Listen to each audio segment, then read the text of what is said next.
देखिए, पहली बार नहीं हुआ। अलायंस होते हैं और संगठन साथ काम करते हैं कुछ लक्ष्यों को हासिल करने के लिए, कुछ मुद्दों को आगे रखने के लिए, और कुछ कारण होते हैं जब वो टूटता है। एनडीए की सरकार बहुमत में तब आएगी जब किसानों का विश्वास हम जीतेंगे।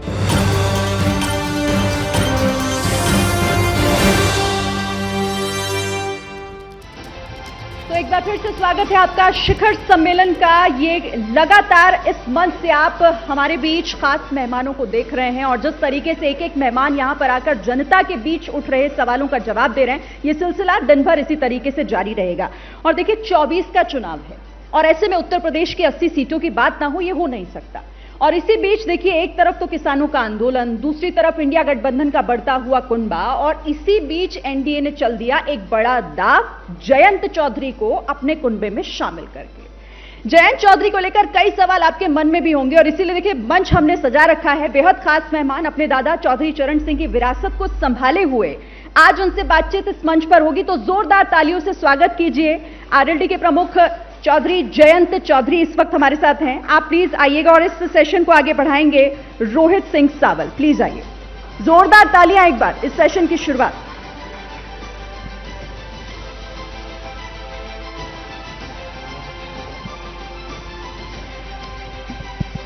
नमस्कार, एबीपी न्यूज में आपका स्वागत है इस शिखर सम्मेलन में। मैं रोहित सिंह सावल और हमारे सत्र में हमारे खास मेहमान हैं जयंत चौधरी।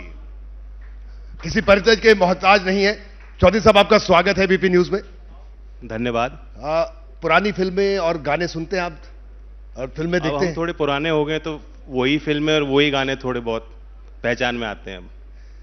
तो ये आपने गाना कैसे सुना दिया अखिलेश यादव की, चलो एक बार फिर अजनबी हो जाए हम दोनों? राजनीतिक सफर में तो कई बार सुनना पड़ता है और सुनाना भी पड़ता है।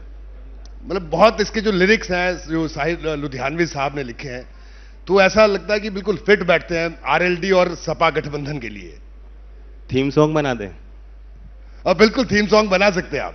देखिए, पहली बार नहीं हुआ। अलायंस होते हैं और संगठन साथ काम करते हैं कुछ लक्ष्यों को हासिल करने के लिए, कुछ मुद्दों को आगे रखने के लिए, अपने राजनीति को मजबूत बनाने के लिए। जी। और कुछ कारण होते हैं जब वो टूटता है। जी, कारण होते हैं। देखिए, मैंने सत्र की शुरुआत इसी बात से की क्योंकि पहले आपका जो गठबंधन था समाजवादी पार्टी के साथ, विधानसभा चुनाव, वो बाई इलेक्शन आपने जीता, बहुत क्रूशियल बाई इलेक्शन। मैंने वो कवर भी किया, आपसे बातचीत भी उस चुनाव के दौरान।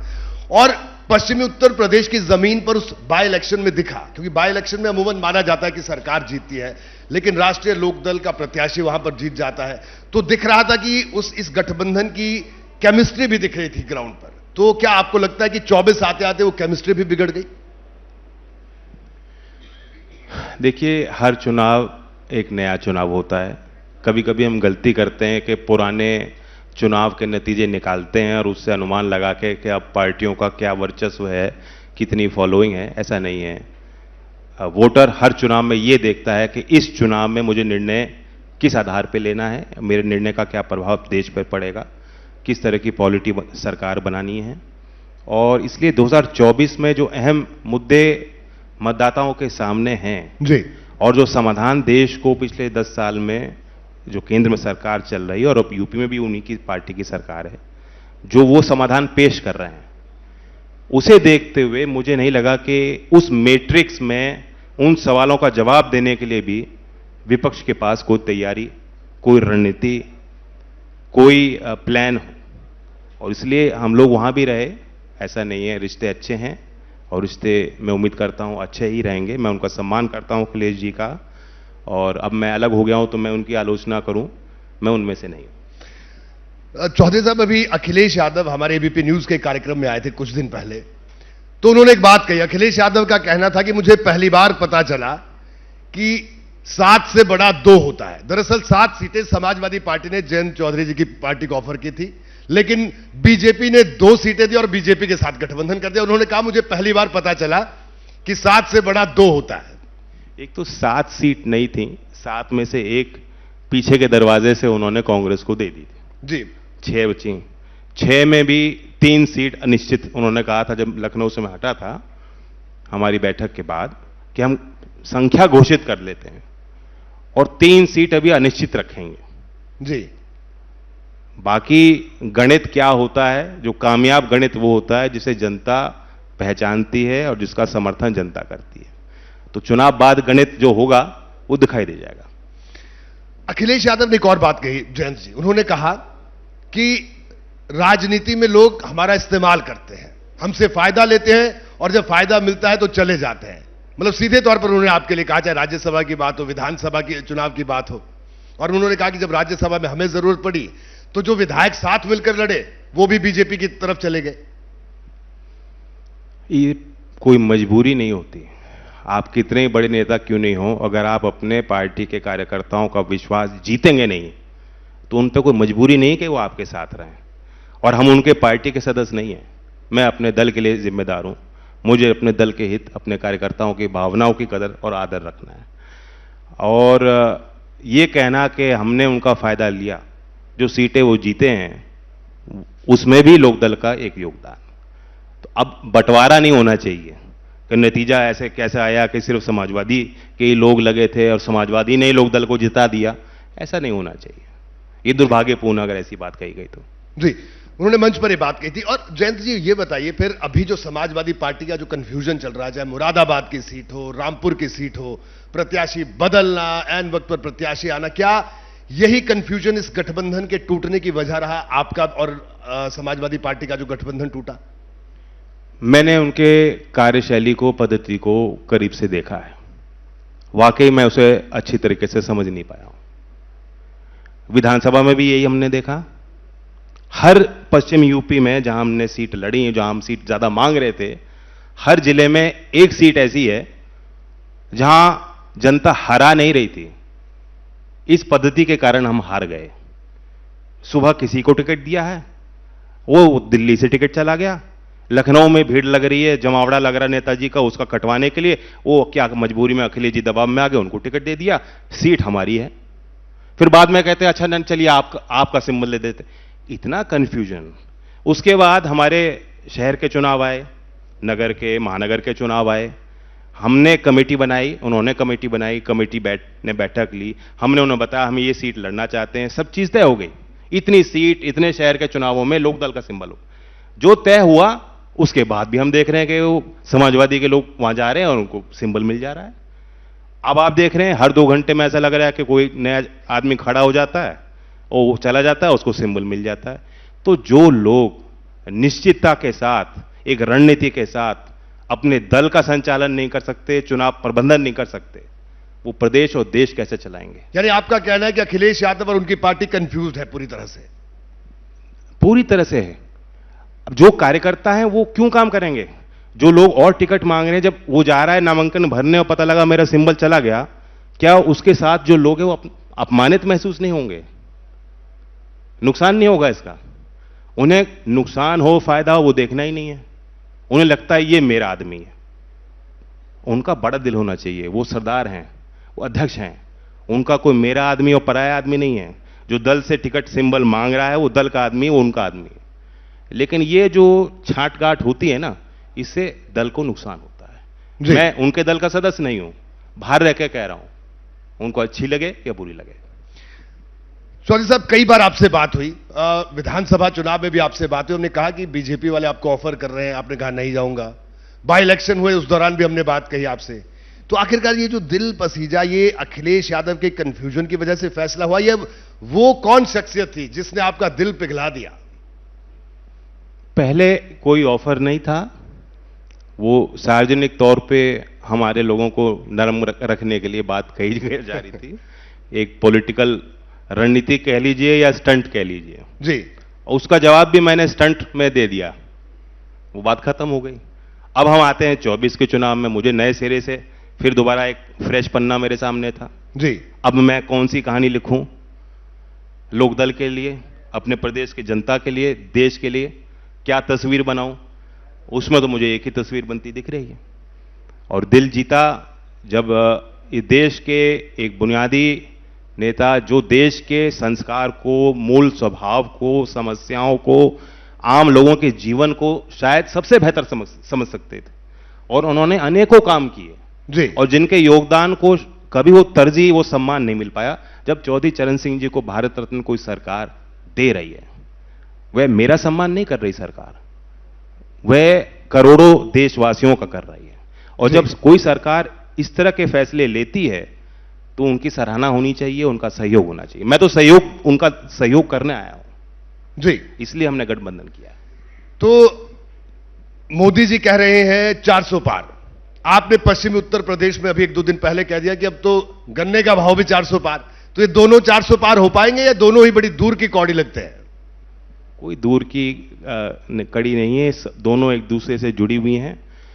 एनडीए की सरकार बहुमत में तब आएगी जब किसानों का विश्वास हम जीतेंगे जी, और ऐसा नहीं है, एनडीए में पहले से ही विचार किसानों के लिए अच्छे हैं, वरना चौधरी चरण सिंह जैसे किसानों के नेता का सम्मान ये सरकार नहीं करती। ये एक शुरुआत हुई है जी, उस पहल को देखते हुए हमने एक शुरुआत की है, इस विश्वास के साथ की है कि लोकदल की जो छोटी भूमिका रहेगी, जो हमारे जनप्रतिनिधि होंगे, जो कार्यकर्ता होंगे, वे किसानों के हित में सरकार के और अच्छे फैसले हम कराएंगे। और उसमें एक बात है कि गन्ने की सबसे ज्यादा पैदावार उत्तर प्रदेश में होती है, इंडस्ट्री को लाभ मिल रहा है। आप स्टॉक मार्केट देख लीजिए, वह शेयर उन कंपनियों के जो किसानों को पिछले 4-5 साल में समय पे भुगतान भी नहीं दे पा रही थी, उनके शेयर 5 गुना, 6 गुना, 10 गुना हो चुके हैं। जी, क्यों हो रहे हैं? क्यों? मार्केट जज कर रहा है कि अब इकोनॉमिक्स चेंज हो गई है, इकोनॉमी चेंज हो गई है, उनकी जो फाइनेंशियल जो स्थितियां हैं, आर्थिक जो उनके वित्तीय स्थिति है, जो संकट था, संकट के बादल छट गए। और जब उन कंपनियों के सामने वो परेशानियां आज नहीं है जो पिछले 5 साल पहले थीं, तो किसानों को भी उसका लाभ मिलना चाहिए। और इसलिए हमने बात कही कि 400 क्या है, उससे ज्यादा भी भाव मिलना चाहिए किसानों को, लाभकारी मूल्य मिलना चाहिए। जी जयंत जी, लेकिन ये 400 पार की बात हो रही है, आंकड़ा आपको व्यवहारिक लगता है क्या? क्योंकि आप पूरे देश की सियासत को बड़े करीब से देखा है, समझते हैं। देखिए, कभी चुनाव में सारी बातें हमें चुनाव से पहले समझ में नहीं आती और हो सकता है सारी बातें समझदारी की भी नहीं होती। नतीजा आ जाने दीजिए, पता लग जाएगा। एक बात है कि स्पष्ट दिखाई दे रही है, मैं कल भी 2 सभा बिजनौर और अमरोहा करके आ रहा हूं, आज मैं दिल्ली में आपके साथ हूं। लगातार हम लोग फीडबैक ले रहे हैं, हमारे लोग चुनाव लड़ रहे हैं, लोगों को चुनाव लड़ा रहे हैं। मैं उनसे पूछ रहा हूं चुनाव क्या है, वो सब ये कह रहे हैं कि जब 2 प्रमुख पहलवान थे यूपी में, उन्होंने कहा हमें कुश्ती करनी नहीं, हम एक दूसरे के साथ खड़े हो गए। खासतौर से वेस्ट यूपी में जब आरएलडी और बीजेपी का अलायंस हो गया जी, तो कहीं कोई टक्कर लोगों को नहीं दिख रही। फिर भी मैं अपील करता हूं आपके माध्यम से मतदाताओं को, देश हित में तीसरा मैंडेट आप देना चाहते हैं, please bring out the vote. हर चुनाव में मतदान जरूर करें। जी जयंत जी, आपने भी जैसे कहा और मैं देख भी रहा हूं, आप लगातार बीजेपी के प्रत्याशियों के लिए प्रचार कर रहे हैं। जाहिर सी बात है, गठबंधन के सहयोगी हैं, प्रचार आप करेंगे। कंवर सिंह तंवर के प्रचार में भी शायद आप कल थे, वहां पर अमरोहा में थे आप। क्या लखीमपुर खीरी अजय मिश्रा टेनी के प्रचार में जयंत चौधरी जाएंगे? अभी मैंने सोचा नहीं है, and to be very frank, मैं थोड़ा अनकंफर्टेबल हूं। जी, तो वहां का जो किसान है, जाहिर सी बात है, आपने वो आंदोलन देखा, आंदोलन लड़ा भी, वो देखा भी, वो असमंजस में है। हम लगातार जा रहे हैं फील्ड में, वहां लोगों से भी बातचीत हुई, तो वो भी कंफ्यूज है कि कई बार वो कह रहे हैं कि हमें समझ नहीं आ रही कि राजनीति किस तरफ जा रही है। बहुत खराब घटनाएं उनके साथ हुई, मैं उनके दर्द में उनके साथ हूं, उनके साथ उनको न्याय मिलना चाहिए। लेकिन ये लड़ाई व्यक्तिगत नहीं है, किसानों के कुछ अहम मुद्दे हैं और उनका समाधान करना भी आसान काम नहीं है। कभी कभी राजनीति में सिंपलिस्टिक सॉल्यूशन दिए जाते हैं लोगों को कि ये तुम्हारी समस्या है, ये कानून बन जाएगा, तुम्हारी समस्या हमेशा हमेशा खत्म। ऐसा नहीं है जी। तो किसानों को अपने आप को संगठित भी रखना पड़ेगा, अपनी राजनीतिक ताकतों को भी उनको और ताकत देनी पड़ेगी। उसमें आरएलडी भी उनमें से एक है और हम इसी उम्मीद में अब एनडीए के साथ हैं कि किसानों का वो प्रतिनिधित्व हम करें जो कुछ सालों से बीजेपी के लिए शायद कुछ असहज हों। उनका विश्वास भी हमें जीतना है, उनको भी हम अपने साथ रखना है, उनके लिए भी हमें काम करना है। जयंत जी, देखिए, अगर आप कोई बात कहते हैं तो वो सिर्फ कोई पश्चिमी उत्तर प्रदेश के लिए नहीं है। राजस्थान की बात हो, हरियाणा की बात हो, आपका परिवार, आप लोग सियासत करते हैं, इस पूरे राजनीतिक जीवन आप लोगों का रहा इन तमाम प्रदेशों में। तो जो किसान आंदोलन अभी चल रहा है, वो सरकार से बार बार बात कर रहे हैं, बात नहीं बनी, बैठे हैं किसान, उनको लेकर क्या कहेंगे? ये एक प्रक्रिया होती है, मैं कई आंदोलनों में मंचों पे रहा हूं, कई ऐसे आंदोलनों में मुझे फैसला लेना पड़ा है। जब फैसले की घड़ी होती है, जो आदमी जिम्मेदार है, जिसने लोगों को बुलाया है, बहुत चिंताएं होती हैं। कोई अनटूवर्ड इंसिडेंट ना हो जाए, कोई ऐसा ही घटनाक्रम ना हो जाए। आप जिम्मेदार हो, आपके कहने पे जो किसान संगठन है उनको भी जिम्मेदारी लेनी चाहिए। उनके कहने पे लोग वहां आए, बुजुर्ग हैं, परिवार के लोग हैं, काम छोड़ के आए हैं, खेत छोड़ के आए हैं, विश्वास के साथ आए हैं, तो उनकी जिम्मेदारी सरकार से कुछ ज्यादा बनती है कि वह भी समझें। बातचीत के मेज पर जब बैठा जाता है, कोई जिद नहीं होनी चाहिए, शर्तें नहीं होनी चाहिए, अपनी बात रखी जानी चाहिए, वो उनका हक है। किसानों की पीड़ाएं हैं। अगर कोई ये कहे कि किसानों को सबको बहुत बढ़िया भाव मिल रहा है, नहीं मिल रहा, सबको मालूम है। ये दिल्ली में हम लोग बैठे हैं, मिडिल क्लास, अपर एलीट क्लास भी ये जानती है कि किसानों के लिए सरकारों को और कुछ करना पड़ेगा, नए उपाय भी ढूंढने पड़ सकते हैं। और अभी कम से कम जो आंदोलन चल रहा है, पिछली बार मैं नहीं कह सकता बहुत लंबा आंदोलन चल गया, इतना लंबा आंदोलन नहीं होना था। इस बार पीयूष गोयल जी गए, मंत्रिमंडल के वरिष्ठ नेता हैं, पंजाब के मुख्यमंत्री, बीजेपी के तो नहीं है ना, उनको भी इस डिसीजन मेकिंग में इन्वॉल्व किया जी कि हम सब साथ मिलकर बात करते हैं, और कुछ उन्होंने हल पेश भी किया। अब वो संगठन ने उस समय उन चीजों को नहीं स्वीकारा, उन्होंने फैसला लिया कि हम अभी भी बने रहेंगे। ठीक है, ऐसा नहीं है कि सरकार उनकी नहीं सुनवाई कर रही या हल नहीं निकालना चाहती। जी अगर राष्ट्रीय लोकदल की सियासत को देखते हैं, राजनीति को देखते हैं, आपने एक तरह से नई शुरुआत की। इस बार आपने लोकसभा का चुनाव ना आप ना परिवार से कोई लड़ रहा था, नहीं तो एक बड़ा एक ऑब्वियस लगता था सबको कि या तो जयंत चौधरी चुनाव लड़ लेंगे, हो सकता है उनकी धर्मपत्नी चुनाव लड़ लें। तो ये जो शिफ्ट है राजनीति में, ये एक लंबे समय से एक भावना है लोगों के अंदर। सबको मालूम है राजनीतिक दल में पद लेना सबके लिए, आम लोगों के लिए आसान नहीं है जी। सब लोग आना भी नहीं चाहते, सब लोग, ऐसा नहीं है कि सब लोग चुनाव लड़ना चाहते हैं, बहुत लोगों को मालूम है सबके बस का काम ये है नहीं जी 24/7 काम है, पूरा फोकस हर छोटी कमी पे जो है आप लोग सीधा कैमरा डालते हो, और कोई बात किसी से छुपती नहीं है। तो उस तरह का फोकस के लिए हर एक व्यक्ति तैयार नहीं होता, लेकिन सबकी इच्छा है कि हम लोग ज्यादा से ज्यादा इन्वॉल्व हों, इंगेज हों, हमारी भागीदारी बने। और दल के दरवाजे बंद हैं। राजनीतिक दल में भर्ती कैसे होती है, संगठन में जिम्मेदारी कैसे मिलती है, टिकट तो बहुत दूर की बात है, ये आम जनता के नजर में आता ही नहीं है। तो इसलिए जितना हम इस चीज को सरल करेंगे, दरवाजे खुले रखेंगे, आम लोगों की भागीदारी बनाएंगे, ये सोच के हमने टिकट का चयन किया। और जो लोग जानकार नहीं हो मैं बता दूं, बागपत सीट है जिसमें चौधरी चरण सिंह जी वहां से रहे, मेरे पिताजी रहे, मैं चुनाव वहां से लड़ा, मैं हार गया। मेरे मन में अभी भी टीस है, मैं हार गया, मैं जीतना चाहता हूं बागपत से। बागपत की टीस है? क्यों नहीं रहे, हर हार की रहती है, कौन हारना चाहता है, हार किसी को पसंद नहीं है जी। बहुत समय लगता है उस हार से दोबारा अपने आप को तैयार करने के लिए, उसका दुख रहता है, मलाल रहता है कि मैं वो कर लेता तो जीत जाता। लेकिन वहां से हमने एक बहुत अनुभवी एक व्यक्ति को सामने चेहरा बना के रखा है जी, बहुत स्वीकार्यता बनी है उनके लिए। 1980 में एक माया त्यागी कांड हुआ था जी, महिलाओं के साथ दुष्कर्म हुआ था, उसमें पुलिस कर्मी इन्वॉल्व थे। चौधरी चरण सिंह जी ने कॉल दी कि हम इसका विरोध करेंगे, जेल भरो आंदोलन उन्होंने छेड़ा, और बहुत बड़ी तादाद में उत्तर भारत के कई क्षेत्रों में लोग जेल गए। आज रोज अखबारों में आपको रेप की घटनाओं की जानकारी मिलती है, शायद उस तरह से एक रिएक्शन जनता का नहीं दिखाई देता। तो एक सामाजिक आंदोलन था, उसमें राजकुमार सांगवान जी जो आज हमारे प्रत्याशी उस समय 1980 में जेल गए थे। तो ये उनकी सामाजिकता है।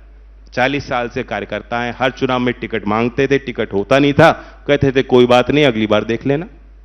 तो अब उनकी बारी आई, तो मुझे बेहद खुशी हुई पहली बार, क्योंकि मैं अध्यक्ष हूं, मुझे टिकट देने एबी फॉर्म देने पड़ते हैं जी, आसान निर्णय नहीं होता। बिल्कुल 10 लोग हैं, 10 लोग मेरे लिए बराबर हैं, 10 लोग अपने मेरिट डिमेरिट बता रहे हैं, 10 लोग कह रहे हैं मैं ही जीत सकता हूं, बाकी 9 सब बेकार है, मैं ही जीत पाऊंगा, जो अभी अखिलेश जी के सामने हो रहा है। लेकिन पहली बार है कि मैं बिल्कुल तनाव में नहीं था। टिकट देने के बाद मुझे बेहद खुशी हुई जी, सभी लोगों ने उसे अच्छे तरीके से लिया है। जो और टिकटार्थी भी थे वे भी कह रहे हैं कि नहीं टिकट अच्छा हो गया। जैन जी, आपने पश्चिमी उत्तर प्रदेश की जो परंपरागत राजनीतिक शैली है उस शैली से इतर होने की कोशिश की, उसके लिए कई बार आपको हो सकता है संगठन के भीतर भी आलोचना का शिकार होना पड़ा, क्योंकि हम वो आलोचना सुनते रहे। अभी मैं एक वाकया बताता हूं, शायद वो छात्र यहीं बैठे हुए स्टूडेंट थे अभी, तो अभी मैं जा रहा था जब बाहरी सेशन से पहले, तो उसने मुझे रोक के पूछा कि आप कौन सा सेशन करेंगे। मैंने कहा जयंत चौधरी।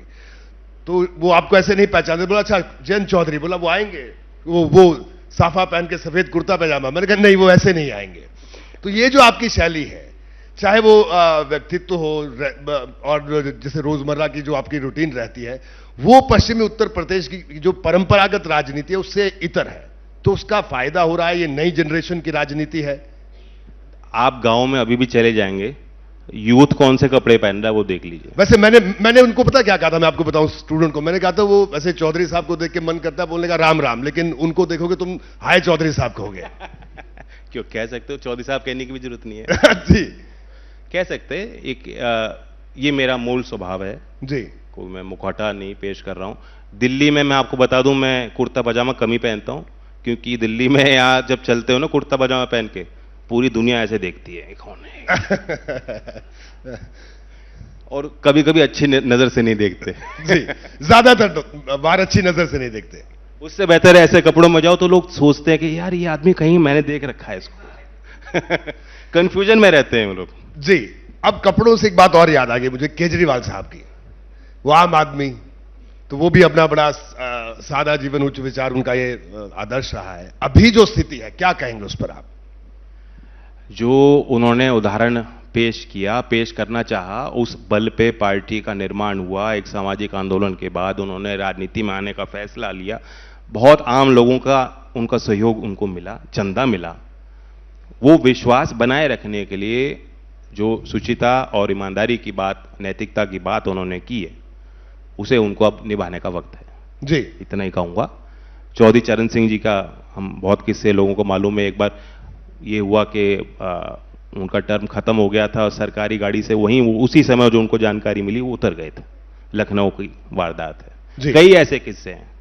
सो अब टाइम इज कम, वो बक पास नहीं कर सकते। जेल में इतने संगीन आरोप उन पे हैं, वहां अंदर रह के सरकार दिल्ली की नहीं चल सकती। दिल्ली की जनता के साथ वो नाइंसाफी होगी। वो कह रहे हैं ईडी सीबीआई का गलत इस्तेमाल होता है। आप भी 10 साल विपक्ष में रहे, कभी आप पर भी ईडी सीबीआई वालों ने निगाहें उठाई, देखा आपकी तरफ? नो, नॉट रियली, कभी नहीं। तो ये ईडी सीबीआई का गलत इस्तेमाल हो रहा है देश में या नहीं हो रहा है, बताइए। मुझे एक्सपीरियंस नहीं, तो मैं नहीं कह सकता। मैं नहीं कह सकता, लेकिन वो औरों पे आरोप लगा के उन पे जो आरोप है उससे नहीं बच सकते जी, कि हाँ मुझ पे आरोप है, उस पे भी है, अरे उस पे भी है, अरे उस पे भी है। आप तो ये कह रहे थे कि आप उन सब से अलग हो ना। जी, सही है कि नहीं? हाँ, नई राजनीति कर रहे थे। तो फिर वॉक द टॉक। इसलिए, और सबसे बड़ी बात है, आपने संविधान की शपथ ली है, आप ऐसे पद पे हो, ऑफिशियल सीक्रेट्स एक्ट का उल्लंघन हो जाएगा। फाइल जो आपके नजर की है वो फाइल आप तक पहुंच नहीं सकती। समय पे निर्णय, हमें कुछ मालूम है, कल को कोई आपातकालीन कोई ऐसी स्थिति आ जाए कि दिल्ली के नागरिकों के लिए कोई तुरंत उनको फैसला लेना हो, कैसे लेंगे वो? फिर भी उनके पार्टी के लोग कह रहे हैं नहीं वो अंदर हैं, लेकिन तब भी हम जो वही हमारे मुख्यमंत्री हैं। तो बहुत गलत निर्णय वो ले रहे हैं, गलत मिसाल स्थापित कर रहे हैं। वो अलग अपनी कानूनी, वो कह सकते हैं कि नहीं पीपल रिप्रेजेंटेशन एक्ट में कहीं नहीं लिखा जी, लेकिन कानून की उस धारा से मत जाइए, कानून के स्पिरिट से आप जाइए। कानून का स्पिरिट यह है, भले आप अभी कन्विक्टेड नहीं है, लेकिन आप जिस पोस्ट पे हैं और आपकी बहुमत की सरकार दिल्ली में जरूर है, उस सरकार को चलाने की अब नौबत आपकी नहीं। जन जी, आखिरी 2 सवाल। ये मुख्तार अंसारी की खबर आपने सुनी होगी, बांदा जेल में हार्ट अटैक से मौत हुई। कांग्रेस का कहना है, समाजवादी पार्टी का कहना है, आरजेडी का कहना है इसकी जांच होनी चाहिए, क्या कहेंगे आप? तो जांच तो होगी, जांच तो नॉर्मल प्रक्रिया में होगी। जहर देके मारा गया, पोस्टमार्टम शायद डॉक्टरों के पैनल के सामने होगा, उनकी रिपोर्ट आप आ जान दीजिए क्या कारण है, और अगर कोई दोषी होगा उनके खिलाफ कानून के तहत कार्रवाई होगी। और सच ये भी है कि देश में लाखों लोग अंडर ट्रायल हैं, जेलें भरी पड़ी हैं, कैपेसिटी से 10 गुना ज्यादा कैदी उन जेलों में हैं। ये बातें हम लोग कहते नहीं है, इसका भी कोई हल निकलना चाहिए। जितनी उनके जो चार्ज जिन लोगों पे है, जितनी सजा उसमें नहीं है चार्जशीट में, उससे ज्यादा लोग ऑलरेडी जेल में बंद हो चुके हैं और उनकी हियरिंग नहीं हो पा रही। तो जुडिशियल प्रोसेस में रिफॉर्म, सुधार कैसे हो, न्यायिक प्रक्रिया में कैसे सुधार हो, क्योंकि justice delayed is justice denied. जी, मैं उनकी बात करूंगा, अकील मुख्तार अंसारी जी की बात करना क्यों? आखिरी सवाल, उत्तर प्रदेश में कितनी सीटें आपको लगता है कि एनडीए जीतेगा? वो कहना जो है आसान है, लेकिन कठिन सवाल पूछिए ना। ये पूछिए कि विपक्ष कितनी जीतेगा। चलिए बताइए, विपक्ष की कितनी? मुझे वो ढूंढनी पड़ रही है, कोई नहीं दिख रही है आपको? ढूंढनी पड़ रही है कि विपक्ष कौन सी जीतेगा। मैनपुरी, रायबरेली, आजमगढ़, अमेठी। लड़ाई है, जनता को तय करना है, लेकिन ये मैं कह दूं विश्वास के साथ, नहीं नहीं वो तो विपक्ष ही जीत रहा है, नहीं, मैं एक भी सीट यूपी की ये नहीं गिना सकता कि विपक्ष ही जीत रहा है। मैं आपको कई ऐसी सीटें हैं जो गिना सकता हूं कि कोई चुनाव ही नहीं है, ये तो एनडीए ही जीत रही है। लेकिन जैसे कुछ सीटें हैं पश्चिमी उत्तर प्रदेश के, हम संभल की बात करें, हम रामपुर की बात करें, मुरादाबाद की बात करें, जो मुस्लिम वोटर है, देखिए पश्चिमी उत्तर प्रदेश में 36 बिरादरी की बात है, आपकी पार्टी के साथ चलती रही है चौधरी साहब के जमाने से। लेकिन अब बड़ा सवाल यह है कि अब आप भारतीय जनता पार्टी के साथ खड़े, एनडीए के साथ खड़े हैं, जो जिन पर हिंदुत्व की राजनीति करने का आरोप लगता है, बात कहते हैं, तो आपको लगता है कि वो मुस्लिम वोटर आपके साथ एनडीए में आ जाएगा, वो सपा के साथ नहीं जाएगा? राजनीति है कि आप जब मेज पे बैठते हैं तो सहमति किन बातों पे बनती है। सारी लोकदल की बात नहीं मानी जाएंगी, सारी उनकी नहीं मानी जाएंगी, वो अपने एजेंडे पे काम करेंगे, हम लोग अपने एजेंडे पे काम करेंगे। और अल्पसंख्यक के लोग, जो खास तौर से मुस्लिम, लोकदल के साथ रहा है, उनका विश्वास बना के रखना है मेरी जिम्मेदारी है। और मैं उनको विश्वास दिलाता हूं, कहीं कोई हमारे क्षेत्र में तनाव नहीं होगा, जो दंगे हुए दंगे रिपीट हम लोग नहीं होने देंगे। कहीं कोई हमें संभावना देखती है, सबसे पहले मैं वहां जाऊंगा। हमारे मुस्लिम विधायक हैं, मुस्लिम लीडर हैं, एक्स एमपी हमारे पार्टी में है, किसी ने पार्टी को छोड़ा नहीं। सबके साथ मशवरा करके हमने निर्णय लिया। सब ये कह रहे थे कि यही संभावना है, देश के लिए अच्छी संभावना है, यहां रहकर हम लोग विश्वास के साथ जनता के बीच रहेंगे और काम करेंगे। और मुझे दिखाई दे रहा है हमें वोट मिल रही है, ऐसा नहीं है। जब नारा भी सबका साथ और सबके विश्वास और विकास की बात हो रही है, वो सिर्फ नारा नहीं, धरातल तक उसको पहुंचाने के लिए प्रयास हो रहे हैं। और कोई पक्षपात मुझे नहीं दिखाई दे रहा। जो सेंट्रल स्कीम्स, पहले अलग परिस्थिति थी, ब्यूरोक्रेट के हाथ में बहुत कुछ था, सत्ताधारी दल के कार्यकर्ता तय करते थे लाभार्थी कौन होगा, अब नहीं है जी। डायरेक्ट बेनिफिट जो ट्रांसफर हो गया, सीधा खातों में जो लाभ पहुंचाया जा रहा है कि आप यहां डिजाइन कीजिए, संसाधन सीधा जो है लाभार्थी के खाते में और सीधा प्रभाव उनके घर तक पहुंच रहा है। उसमें कोई पक्षपात पॉसिबल नहीं है जी। तो उसमें उससे वंचित मुसलमान कहां है, उसका लाभ उनको मिल रहा है। जी जैन जी, आपका बहुत बहुत शुक्रिया इस पूरी बातचीत के लिए। और चुनाव है, आपको शुभकामनाएं। एक बार फिर मुलाकात होगी चुनावी रण में आपके साथ। हम भी शिखर पे पहुंचे। जी बिल्कुल बिल्कुल। तो जयंत चौधरी हमारे साथ मौजूद थे, जो कि उत्साह से लबरेज हैं, और उनका यह कहना है कि सबका साथ, सबका विकास और सबका विश्वास के एजेंडे के साथ एनडीए उत्तर प्रदेश में 80 की 80 सीटों पर मजबूती से लड़ रहा है। और उनका कहना है कि विपक्ष उन्हें दिखाई नहीं दे रहा है।